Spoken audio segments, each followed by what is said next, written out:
cows home, we gotta come across this corn silage patch and about half a mile between the corn and milo field. Meet the Peterson family. Our dad, the three Peterson brothers, and our families farm together in central Kansas.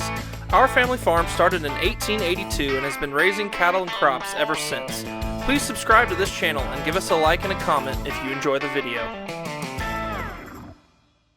This is the corner. They're gonna come out straight onto the road, and it's less than a mile walk that way. That cow tried to walk in front of me. Don't try to walk in front of me, cow. They're way eager to walk downhill than they are to walk uphill. Well, some of them are in front of me at the moment, but I don't want to lead the back of the group too fast, so I'm just going to let them stay in front. And then I believe there's just two left in the pasture. One's got a limping leg, and these other ones are pretty much keeping up. And Nathan is coming up behind him. He texted me. So the plan was for the grass to last them until these corn stalks were ready to graze. But we're having picked the corn, and I'm tired of hauling water. Well, they've balked at this prairie hay field before when I want them to go on the road and then onto that corn silage, chopped silage, but they just want to go east too early, north too early. So I'm going to bring them through this gap in the corn and then up to their pen. Okay, we're getting real close now. Here's the gate up here. Okay, up the final alley and then into this pen. Now, we haven't quite got all the manure hauled out yet, but we were about a day late. We made it.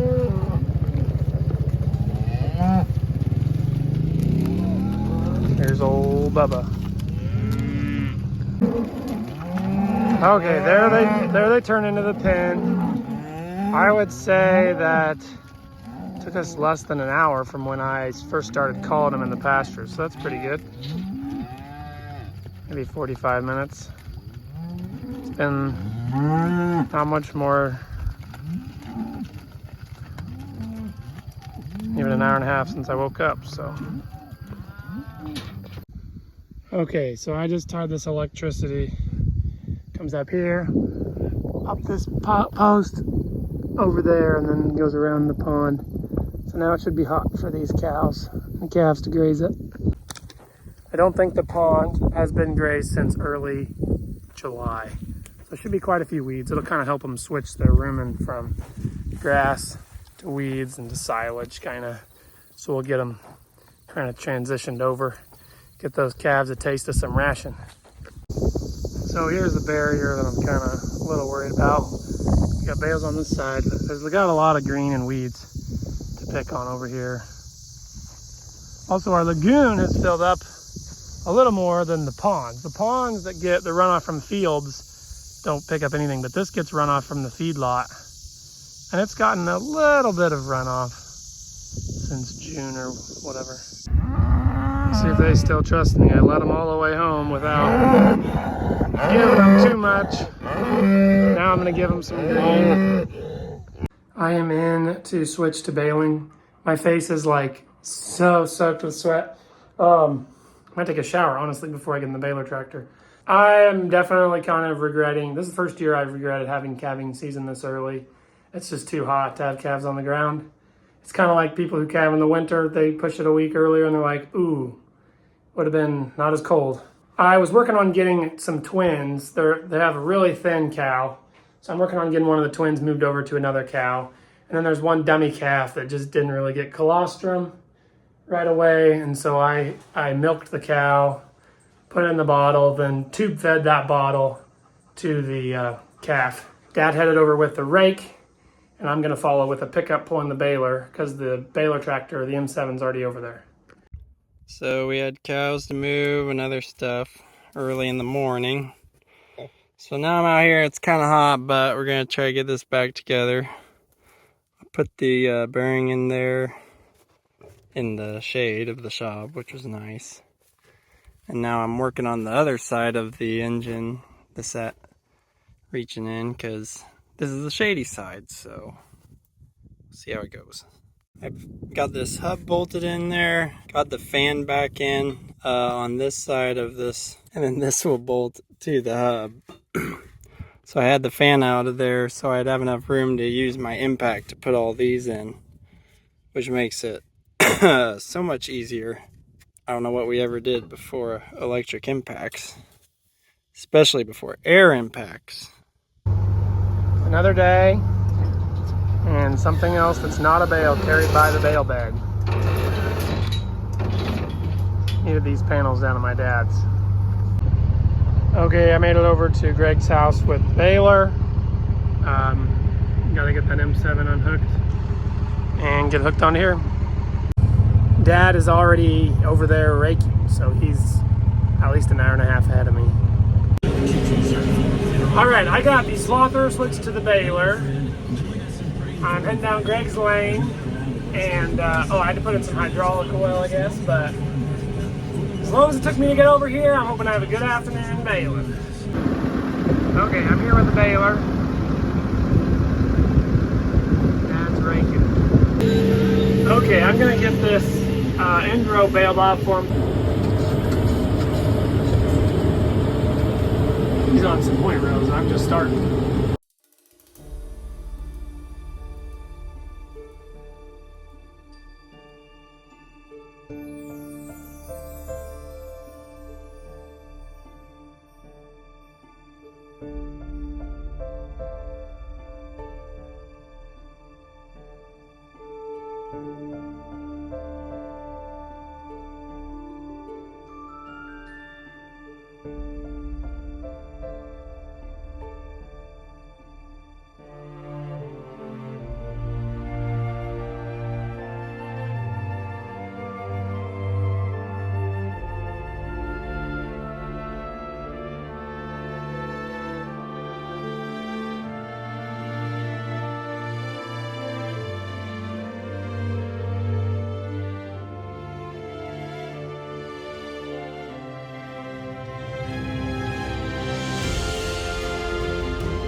Okay, we are on day 4 of the really hot stretch, which is the second stretch this summer. I think we're when it's all said and done, we're gonna have 17 out of the last 30 days be over 100 degrees. But what we're doing this 105-degree afternoon is raking and baling the hay for a neighbor over here by Coronado Heights.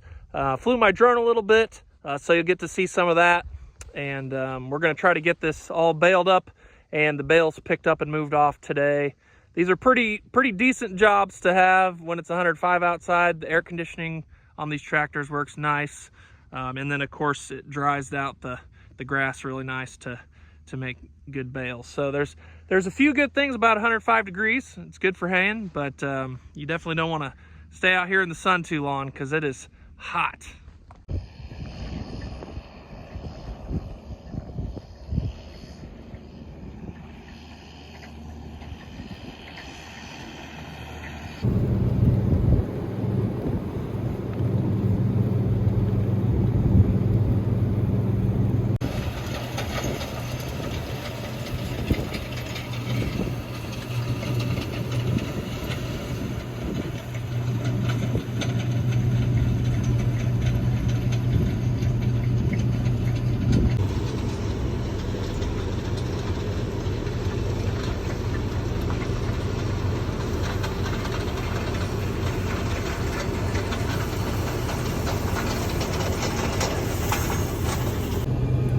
All right, Dad is done raking. That's what it looks like all folded up. And he's going over here to the side of the field.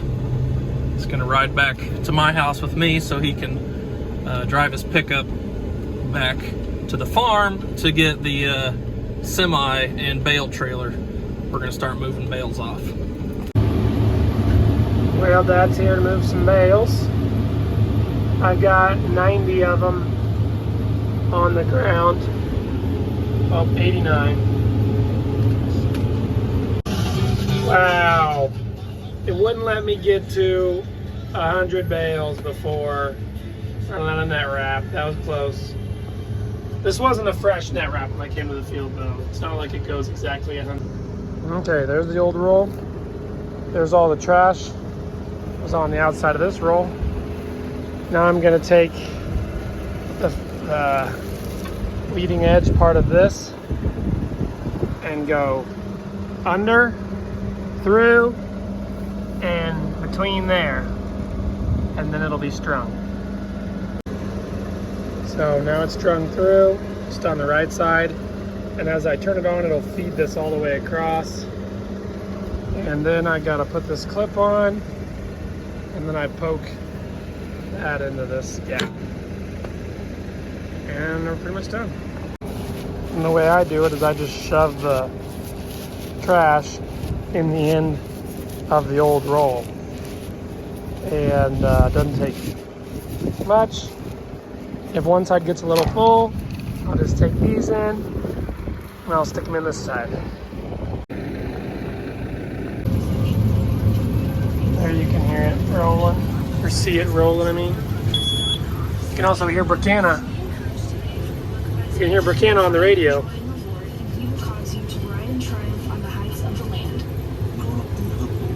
Their wedding venue is called The Heights. And then they have a verse. They recite a verse at the end of the commercial. That's what you can hear. All right, we're getting close to done. Just like 2 passes left here. Okay, that's it, folks. Done with this patch of grass. I have a tiny bale, so didn't exactly work out with a large size bale, and we have between 5 and 6 semi-loads here. So we bought some rims and tires on a nearby auction that are the size most of our trailers are. Usually we just have tire shops fix our tires and mount them and stuff, but since I had these here, I'm mounting them. These will be spares. This spray trailer has an older style rim that needs replaced, so as those tires get old, we're replacing them. So we like to have some extra 11R 22.5s around here. I'm not as fast as the tire shop guys, but I can get the job done.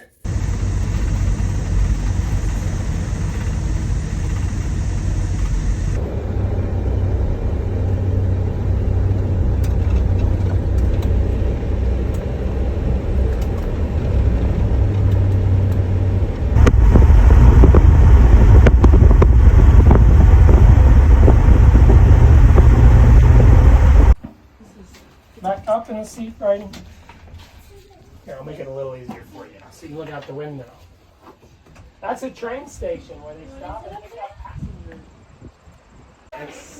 Checking out the way they used to do mail on train cars back in the day. Back when Amazon was just a beginning company.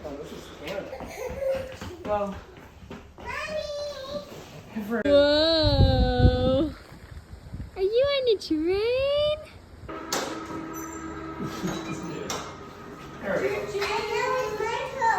Blair, everybody's gonna get a turn.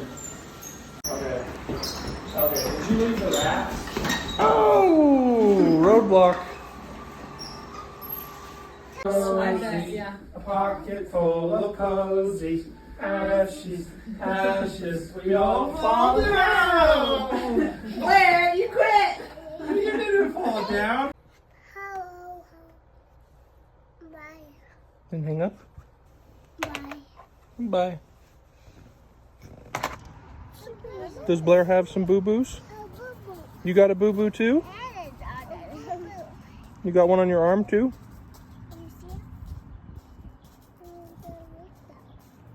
Is that a boo-boo on your wrist? Yeah, a little scratch. Got all sorts of boo-boos, both of you.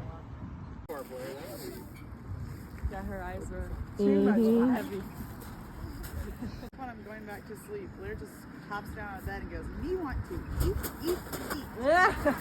And we're like, oh gosh.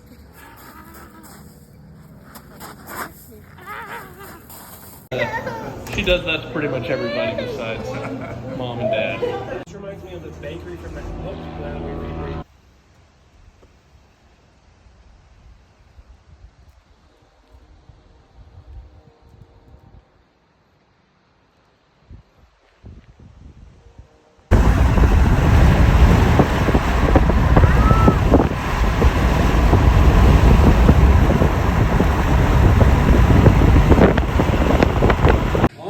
Back in 2012 or on social media. But now, 11 years later, we've been so encouraged at how many farmers are out there sharing their story online, young and old. Hey, direction!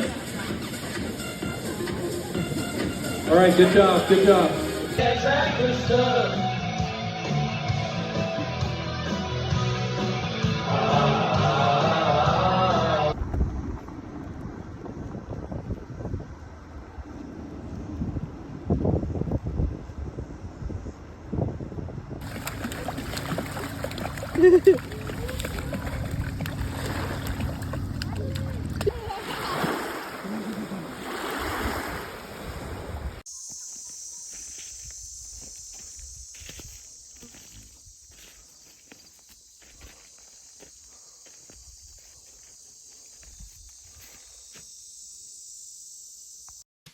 Thanks for watching, everyone. Check out our music videos linked in the description. You can also follow us on Facebook, Instagram, TikTok, Twitter, Snapchat, and explore our website, www.petersonfarmbrothers.com. See you guys next time.